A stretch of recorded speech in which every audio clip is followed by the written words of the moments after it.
In India, women have far less access to mobiles and internet as compared to men. The National Family Health Survey 2020, that covered 17 states of India and 5 union territories, showed that only 42% of women have ever used the internet. In a recent Delhi government economic survey, as many as 80% households did not have a computer or a laptop, and of the 20% who did, only 80% had internet. This lack of access to smartphones and internet creates barriers to growth and development on many different fronts. As was revealed during the COVID-19 pandemic and the lockdowns, only those with access to the internet and smartphones were able to carry on their livelihoods and even education. In a digital and connected world, our everyday lives are lived online. Access to knowledge and information, access to education, to banking, health, new skills, and even basic entitlements are linked to online access. In this scenario, this kind of digital gender gap threatens to roll back critical gains made over decades. My name is Venu Arora, and I co-founded Ideosync Media Combine, a communication for social change organization that has, over the last 20 years, worked on media development, in particular around strengthening community radio in India and South Asia, communication rights, in particular for marginalized youth, including migrants, and digital media and information literacy, in particular for women and girls. We undertake trainings, produce innovative and feminist content, and do communication and media research. Ideosync Media combines Freedom Digital and Media Literacy Pathshala, our community schools for digital and media literacy, run out of local community spaces in urban slums. The initiative began in 2017 and involved community members and in particular women and girls from migrant and marginalized minority communities. Our work revealed that girls' access to smartphones and computers in households that do own these devices is far less than boys. And this is not just because of financial constraints where families are unable to afford multiple digital devices, but is exacerbated due to continued patriarchy and gender discrimination. Mobile phones and an internet recharge is a passage to the world. This is denied to women and girls with a view to keeping them safe, controlling their mobility and their sexuality, and indeed, in many cases, controlling their agency and voice. Our research also shows that women and girls' experiences online continue to be framed by trolling and abuse, resulting in many resorting to self-censorship or withdrawal from the digital space, especially from social media. Further, there continues to be a lack of digital literacy and education programs. The high school curriculum in India does not include a comprehensive digital and media literacy module, and while boys pick up these skills as they have freer access to digital devices and more social mobility, the same is not true of women and girls. This makes young girls and women hesitant and tentative when provided access to the internet and to smartphones. It requires training programs to be designed to help trainees overcome these initial hesitation. In the long term, this lack of access may result in an absence of women contributors to the development of technologies, in particular digital and online technologies.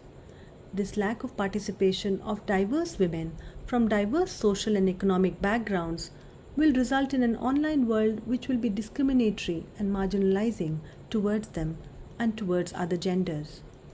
Digital and media literacy, therefore, must become a core part of education curricula, and the digital space needs to be viewed through a feminist lens. Our digital media and information literacy program has been designed after nearly a year's research and needs assessment with the women and girls in urban slums. The program is designed to be responsive to their learning needs as well as to their online skills and tactics, the ones that they wish to hone. At the Pathshala, women and girls come together once a week for a 16-week training program.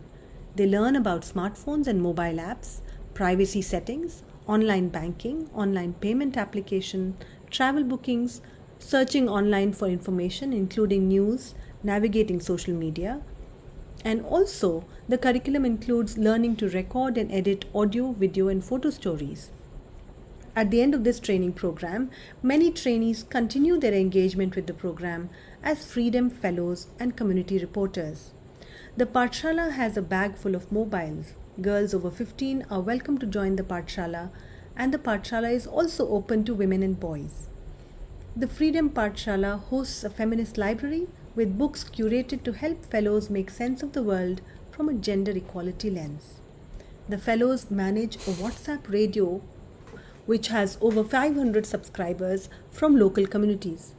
The media that the trainees and Freedom Fellows create is also uploaded on a podcast.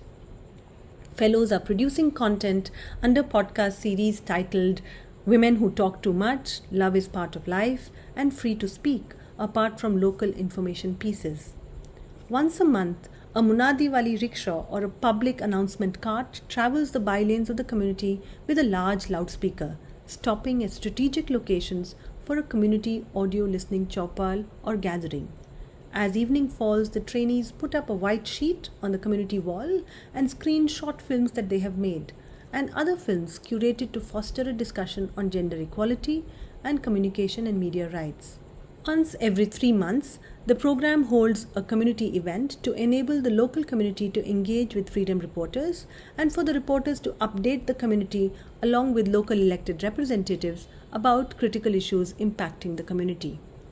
The Freedom Program has trained over 300 young women, of which 15 have emerged as community leaders and hyper-local reporters who are able to amplify their voices and those of other members in their community. They are able to negotiate use of mobiles with their families, and many are able to advocate for more girls and women to participate in the program. During the pandemic lockdowns, several fellows put together a digital help desk to assist their communities to access their entitlements and food rations that were made available by the local government through online registration. The help desk also assisted in to help the digitally non-literate community members log into the mobile application through which the Indian government was registering citizens for COVID vaccine. They also documented the hardships and challenges faced by their community members, in particular girls and women.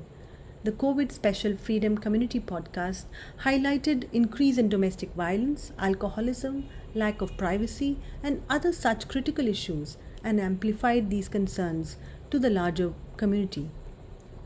We are thankful to WACC for being the first to support this program and for continuing to support us. Since then, the Freedom Digital and Media Literacy Program has received additional funds from other donors, and we look forward to expanding and strengthening the work in the years to come.